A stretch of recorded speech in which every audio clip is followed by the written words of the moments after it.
Okay, YouTube, today we're doing battery cables on an industrial battery.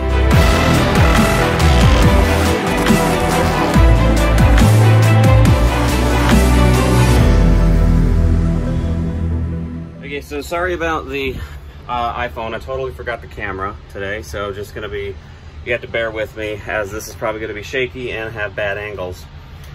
So the first thing we need to do here is get set up to weld on these brays, whatever you want to call it, on these new battery cables. The key to doing this job correctly is controlling heat.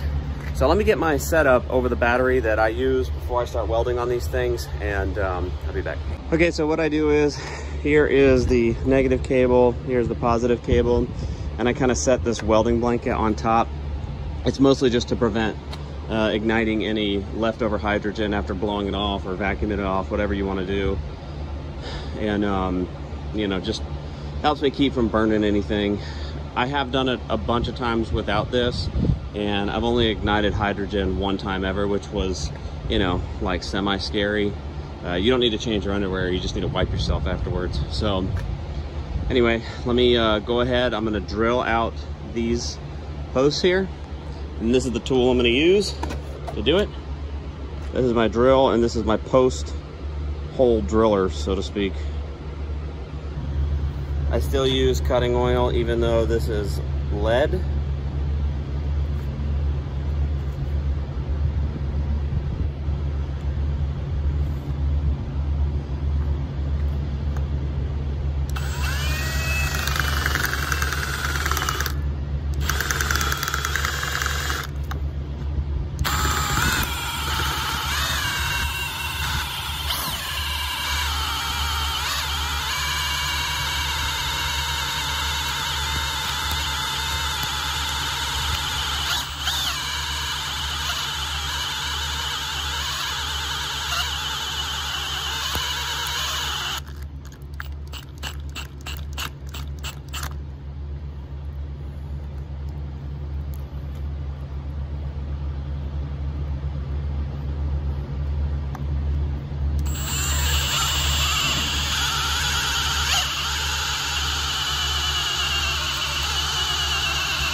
Now this cable's hot.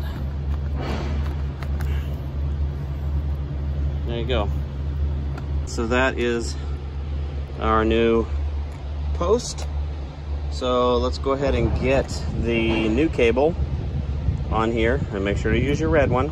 I do these one at a time because I used to take them off at the same time, but then I'd be like, oh crap, what was what? And you know, you have to go check and everything. So that's just what I'm gonna do, one at a time is better. Part of the job that's pretty important is choosing the right torch attachment. This is the one that I use. So this says this is a number 2. This is the larger pencil tip I have. This is the one I use for all batteries. So you can see how small the hole is in this thing. Okay, and it says it's a 0 or a VMW0. That's the size I'm going to use here.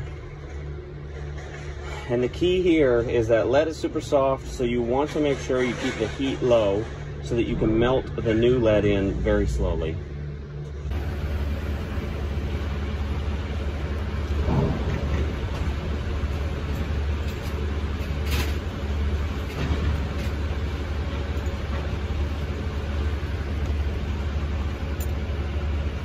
Now I have this thing on here just to hold this post down straight. It's just a hunk of steel. Just make sure you don't short it out on anything.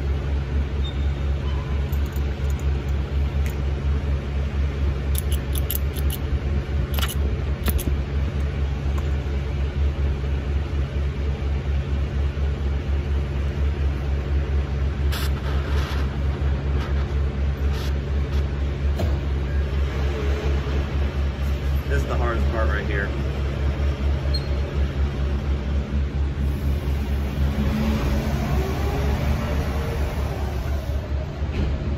This is how, see that little tiny blue flame? It's exactly how you want your torch to look. And this is not very hot right now.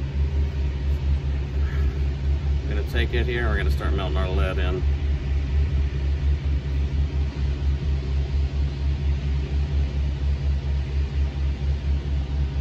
It's nice and slow.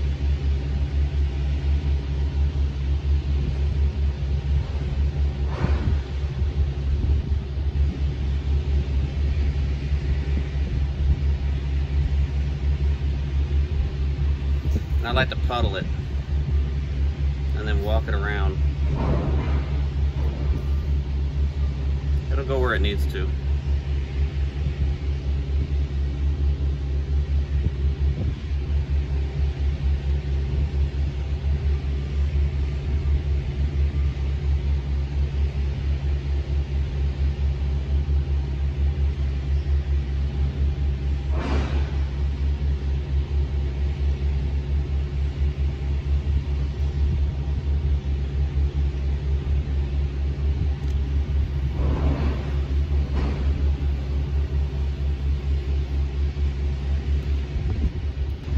Just gonna let that cool off for a minute and then let it kind of, you know, fuse together, and then I'll check it for tightness to make sure that we actually got it tight and all the way through, and that the pieces are, you know, that the posts and everything are fused together. You don't have to get crazy with this. If it's not fused, it's not fused. So we're totally good there. That's good. That's not gonna go anywhere. So now we're just going to go ahead and do the second one. Drill, rinse, and repeat, okay?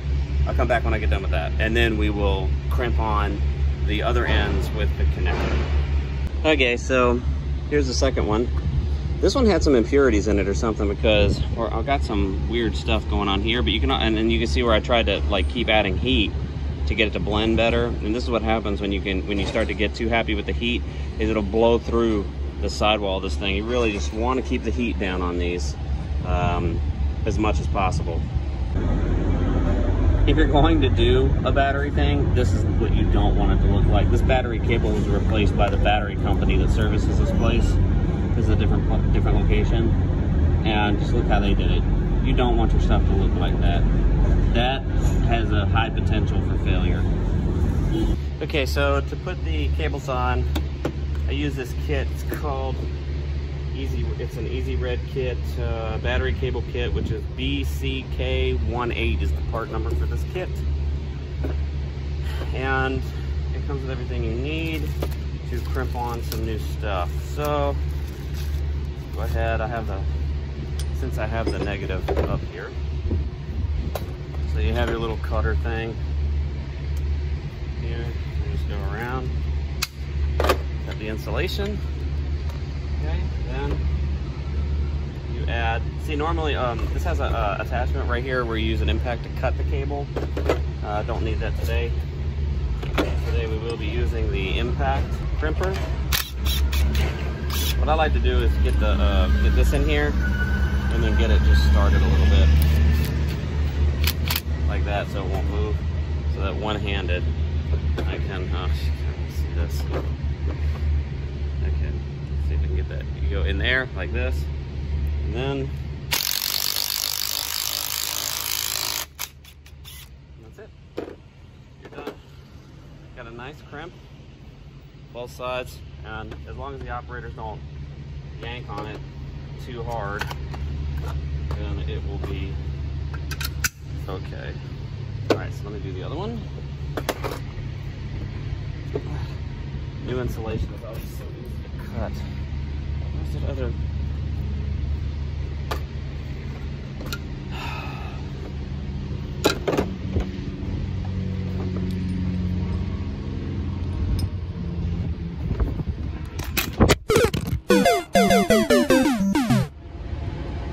Okay, so here's our new cable setup.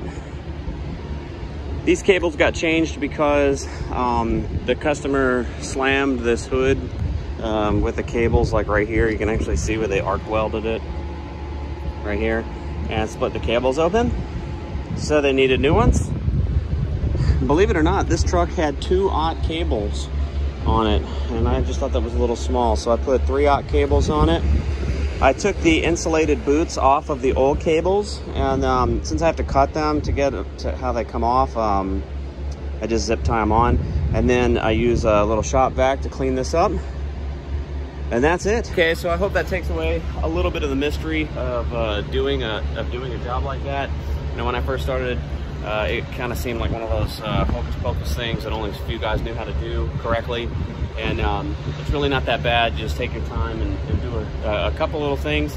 You can put on battery cables successful. So that's how you do that, YouTube.